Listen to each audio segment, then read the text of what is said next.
سندھ پنجاب کے درمیان نہروں کے تنازع تو شدت اختیار کر گیا ہے۔ وزیر اعلیٰ سندھ نے مطالبہ کیا ہے کہ وفاقی حکومت ادراک کر لے کہ چیزیں صحیح نہیں۔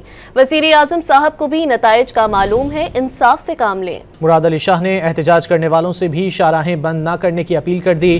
انہوں نے سوال کیا کہ احتجاج کرنے والے کسی کے ہاتھ میں تو نہیں کھیل رہے۔ انہوں نے کہا کہ پنجاب میں گندم کے کاشتکار مسائل کا شکار ہیں۔ پنجاب حکومت کی جانب سے اس سال بھی گندم نہ خریدنے کے باعث خوراک کے بحران کا خدشہ ہے۔ سندھ پنجاب کے درمیان نہروں کے تنازع تو شدت اختیار کر گیا ہے۔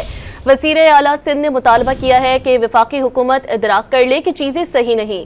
وزیر اعظم صاحب کو بھی نتائج کا معلوم ہے، انصاف سے کام لیں۔ مراد علی شاہ نے احتجاج کرنے والوں سے بھی شاہراہیں بند نہ کرنے کی اپیل کر دی۔